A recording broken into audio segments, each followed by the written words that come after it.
Welcome back, Patriots, to Freedom It's Not Free.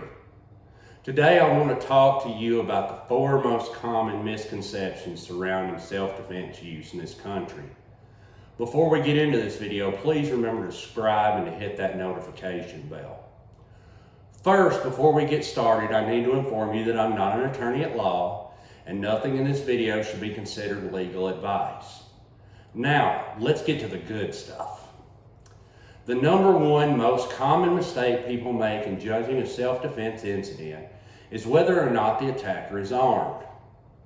That raises the question, does a person need to be armed in order for you to use deadly force to protect yourself?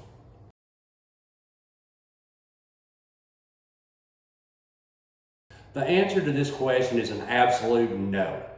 An attacker need not be armed in order for you to use lethal force, if you believe they're going to cause you serious bodily harm or death.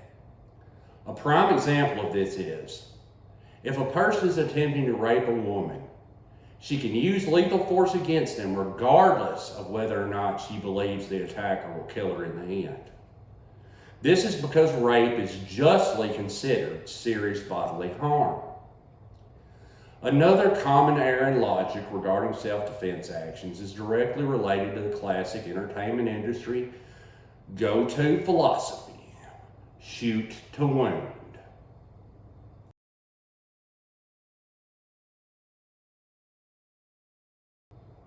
Never, ever, ever intentionally shoot to wound an attacker. This is the fastest way to end up in prison in what should have been clear self-defense. If you do this, the prosecution in your case will immediately claim that if you only needed to wound a person, then the use of lethal force was not needed in the first place. And sadly, in most trials, the prosecution wins their case in these matters. Another sad side effect of shooting to wound is that many times the attacker will die anyway. The most common area of television thought directs us to fire at an attacker's legs. The problem with this flawed logic is the largest artery in the human body runs directly through the leg, and the chances of severing that artery are large. This will lead to a person you only intended to stop instead dying of blood loss within a matter of minutes.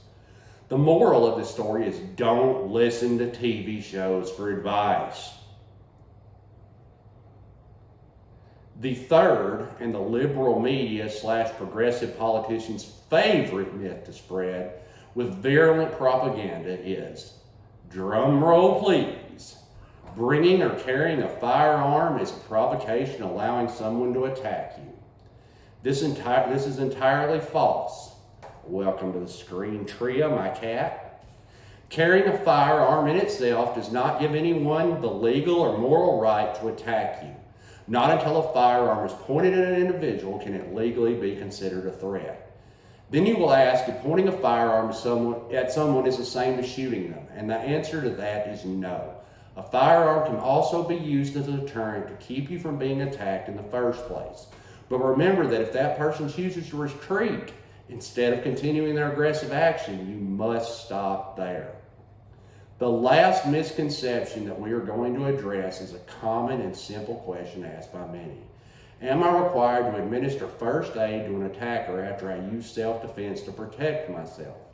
In most states, the answer is no, and I would personally advise against it unless you are absolutely certain that the attacker is permanently disabled and can no longer cause you any harm. The best thing to do is call 911 and let the professionals handle medical aid.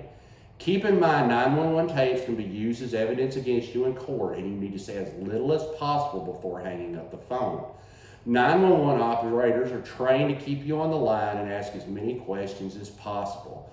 Try to resist the urge to defend your actions and hang up the phone as swiftly as possible. I hope you all enjoyed this video today. Remember to hit that like, subscribe, and notification bell. And as always, stay safe and stay vigilant.